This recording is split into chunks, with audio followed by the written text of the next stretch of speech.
ओम श्री गणेशाय नमः। अश्विन कृष्ण गणेश चतुर्थी व्रत कथा। श्री कृष्ण तथा बाणासुर की कथा। युधिष्ठिर ने पूछा, हे कृष्ण जी, ऐसा सुनने में आया है कि अश्विन कृष्ण चतुर्थी को संकटा चतुर्थी कहते हैं। इस संकटा चतुर्थी को किस प्रकार गणेश जी की पूजा करनी चाहिए, मुझे विस्तार पूर्वक बताने की कृपा करें। श्री कृष्ण जी ने कहा कि पुराने समय में पार्वती जी ने भी यह प्रश्न गणेश जी से किया था कि हे देव, कुआर मास में गणेश जी की पूजा का क्या विधान है और उसका क्या फल होता है, मेरी ये जानने की इच्छा है। इस पर गणेश जी ने हंसते हुए कहा कि हे माता, सिद्धि को प्राप्त करने की इच्छा रखने वाला व्यक्ति अश्विन मास में कृष्ण नामक गणेश जी की आराधना पूर्व कही गई विधि अनुसार करे। इस दिन भोजन ग्रहण न करे, क्रोध, झूठा दिखावा, लोभ आदि को छोड़कर गणेश जी के स्वरूप का हृदय में ध्यान करते हुए पूजन करे।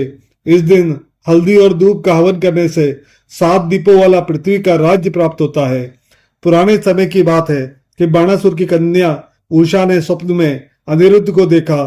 अनिरुद्ध के विरह से वो इतनी व्याकुल हो गई कि उसके मन में किसी भी प्रकार से शांति नहीं मिल रही थी। उसने अपनी सखी चित्रलेखा से तीनों लोकों के प्राणियों के चित्र बनवाए। जब उन चित्रों में अनिरुद्ध को देखा तो कहने लगी, मैंने इसी पुरुष को स्वप्न में देखा था, इसी के साथ मेरा विवाह हुआ था। हे सखी, यह पुरुष जहां कहीं भी मिल सके ढूंढ कर लाओ, वरना इसके ना मिलने पर मैं मर जाऊंगी।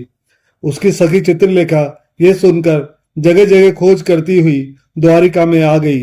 वहां अनिरुद्ध को पहचान कर उसने रात्रि में पलंग समेत अनिरुद्ध को उठा लिया, क्योंकि वो राक्षसी माया जानने वाली थी। तत्पश्चात वो सायकाल के समय बाणासुर की नगरी में पहुंची। इधर प्रद्युम्न अपने पुत्र के शोक के कारण असाध्य रोग से ग्रसित हो गए। कृष्ण जी ने भी अपने पुत्र प्रद्युम्न और पौत्र अनिरुद्ध की घटना से बेचैन हो उठे। रुक्मणी भी पौत्र के दुख से दुखी होकर रोने लगी। रुक्मणी कृष्ण जी से कहने लगी, हे स्वामी, हमारे पौत्र का किसने हरण कर लिया है, अथवा वो स्वेच्छावश ही कहीं गया है। मैं दुखी होकर आपके समक्ष अपने प्राण गंवा दूंगी।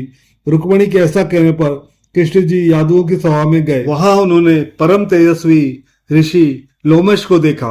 उन्हें नमस्कार कर श्री कृष्ण जी ने उनसे सारी व्यथा को कहा। श्री कृष्ण जी ने लोमश ऋषि से पूछा कि हे देवर्षि, हमारे पुत्र को कौन ले गया, अथवा वो कहीं खुद ही तो नहीं चला गया। उसकी माता अपने पुत्र के वियोग के कारण अत्यंत दुखी है।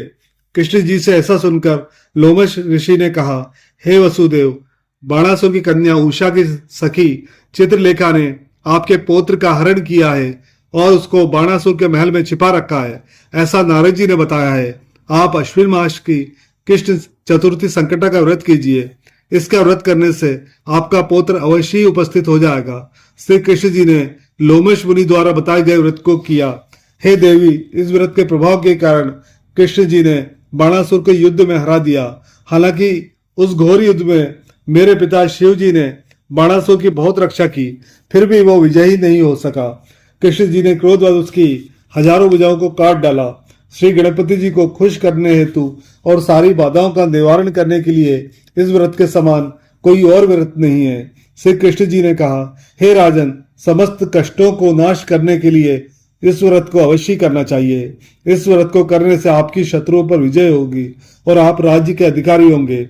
इस व्रत के फल का वर्णन धुरंधर विद्वान नहीं कर सकते। हे युधिष्ठिर, मैंने इसका स्वयं ज्ञान किया है। यह मेरा सत्य वचन है। जय मां ताप्ती।